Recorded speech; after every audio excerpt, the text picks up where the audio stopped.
What's up, guys? I'm just gonna cut straight to the point. Got home from school, dog tired, just so tired all the time, and feeling just unwell.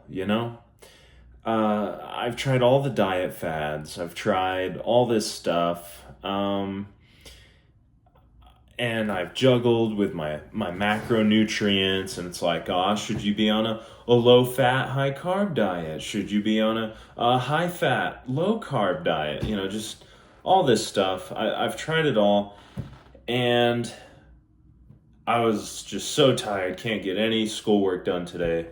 I take like an hour long bath, just like crank the heat up, and I'm just chilling in the tub. And I'm like, man, like, it would be so nice to hit my micronutrient goals every day. And it'd be nice to do it without taking 100 pills. Because it seems like most guys who are like serious about micronutrient goals, they're taking like all of these supplements, like, oh, well, I don't want to, just in case, I don't want to miss it. Like, and then, I read all these studies where the micronutrients available in a lot of these supplements aren't even their most bioavailable form. And they're like, oh, well, you got to get the bioavailable form. Like, I don't know. About a month ago, I went out and bought a freaking bioavailable copper supplement because I was like, oh, I'm low in copper. I don't know how to compensate that in my diet. And it's like, well, the normal copper doesn't work, but if I get this copper bioavailable, it's like $60 or something crazy for like 5 servings, and it's just crazy to me. I look at all this stuff, and I've been reading A to Z Bodybuilding, as I've mentioned in my previous videos, and Joel Kellett says he prioritizes whole foods as much as possible nowadays. And I was like, I wonder if it would be possible to just go into Chronometer. You take every whole food that's nutrient dense, you go, I looked up some studies and stuff. And I was like, can I just, in as few calories as possible, meet 99% of my micronutrient goals? And I think I've done it. In about 1,500 calories, 1,566 as it stands in Chronometer right now, I hit 100% of my micronutrient goals, except for vitamin D. In order to get vitamin D, a full amount of daily vitamin D, you would have to crank up your fish intake a lot, fatty fish oils, and it would just blow your macro fats out of the water. And that's the one thing I'm like, you know what? I'm cool taking a vitamin D supplement. I'm someone who's naturally very low in vitamin D. I don't get out in the sun very often, so, I don't know if that's a good thing or a bad thing. I was reading online, it says only 10 to 15 minutes of sun per day, or else you risk UV like, what the crap are you talking about? Do you know, our ancestors were outside like 16 hours a day. But, I mean, I work inside all day. I'm a programming student. I don't have time to get out in the sun, and I can't program in the sun. I'm like a vampire, I can't see the screen in the sun. How sad does that sound? But yeah, I got it down to 1,566 calories for 100% of micronutrient goals. Along with that, I'm also within that 1,500 calories, I'm also getting all of my daily fat needs. I think it's like 50 grams of fat, which is a lot more than a low fat diet, sure. But in order to get your vitamin E, which you have to use sunflower oil, and I'll see if I can post a link for a proper video or something. If people are interested, I can actually show you like screenshots from my Chronometer app. But basically, vitamin E, the biggest whole food source of vitamin E is sunflower seeds. Vitamin E is fat soluble, and so sunflower seeds are high in fat, and that's actually a good like 25 grams of fat in the diet are from sunflower seeds. So, there's no getting around it. If you want to have good absorption of your vitamin E, you need to eat it, and you want to eat it in its whole food form. It's going to be a little high in fat, you know? And for me, the trade off's worth it. I've tried the low fat diet, and I felt so sick, and it's just like I don't have any of my micronutrients. And what am I going to pound? Like these pieces of chalk that like have like a 0.5% bioavailability grade or whatever. And so it just felt ridiculous to me. The specific foods I did, and like I said, I need to make a community post, or maybe I'll just in the comments I'll put a pinned comment of exactly my Chronometer stats, but off the top of my head, I can't open it while I'm recording this on my phone, but we did sunflower seeds. A surprising one to me, sounds a little crazy, 10 stalks of celery. Celery gives a lot of micronutrients for basically no cost to calorie consumption. A lot of people said that celery is a waste of time to eat. That is demonstrably false. Celery has a lot of micronutrients available. It doesn't do the best in any one category, but overall, it's a well-rounded vegetable. I don't even know if it's a vegetable. Is celery technically a vegetable? It's a stalk. I don't know. It has one of the best all-round bioavailable micronutrient scores, at least in Chronometer. That's what it looked like. 10 whole stalks sounds like a lot. If you're doing this like I would do it, like I'm planning on doing it, I would just chop it up and grind it in a smoothie, in the morning. Which a lot of these smoothie fads were a scam too, because they weren't telling you why put this or that ingredient, or they'll say, oh, it's oxidizing, it's a nitric oxide. Like, what are the micronutrients, So yeah, that 10 stalks of celery, crazy. 3 bananas, 3 whole bananas. A lot of people are like, oh, 1 banana, that's, don't go past that. So obviously, if you're eating 3 bananas, like I haven't done this diet yet, but you need to be drinking a lot of water, offset, make sure that you're consuming in such a way that you're not going to get stocked up. Half a cup of frozen strawberries, fairly cheap.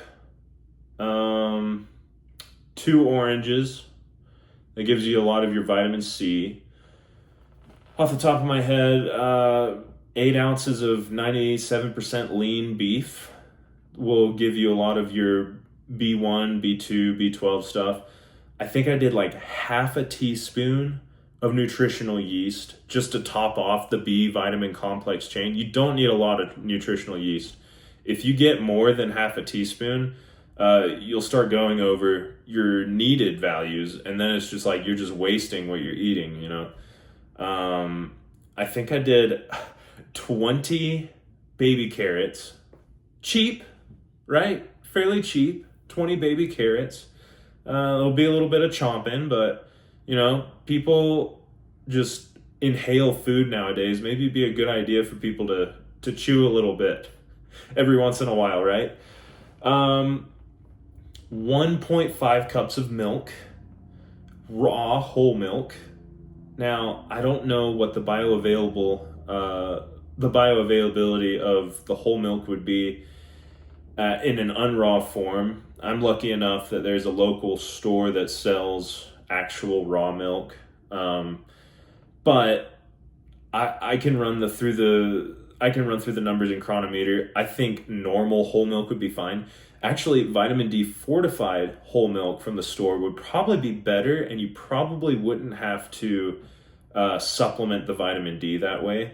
I'll look into that. That might be worth considering. A lot of people say, whole milk or raw whole milk's the only way to go. That's like the real superfood. I have found like no evidence, micronutrient wise or otherwise, as to the better nature of raw whole milk, but I'll check into it. There's a couple of other little stuff, like I think I said 2 oranges, right? You get 2 oranges. It's a very basic diet. Like you could do two of the bananas, half cup of strawberries, and the 10 celery stalks. You could and the sunflower seeds. You know, those are actually really important. The sunflower seeds that gets you your vitamin E. It's just like the only way. I mean, you could do almonds too, but I think the sunflower seeds gave more vitamin E per the fat ratio through my calculations. But you put those five ingredients in a big old smoothie. You can have your super juice smoothie. I didn't even have to use spinach. I kept trying to put spinach in the diet, and I kept finding that I could just replace it with celery and sunflower seeds, basically. And the spinach became just like, you know, health people might raise their pitchforks at this, but I didn't find the spinach. I've never found spinach very appetizing. I know a lot of people don't find celery very appetizing, but at least celery is easier to put in smoothies and stuff. You barely taste it.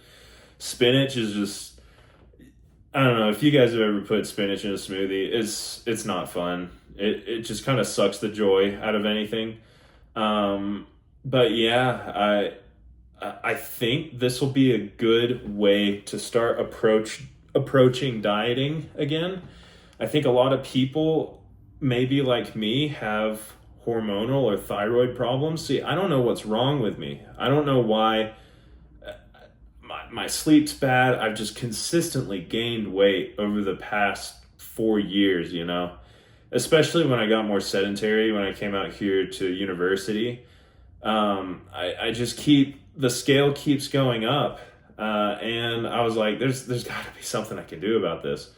And so I think the new fad should be a whole foods micronutrient first approach.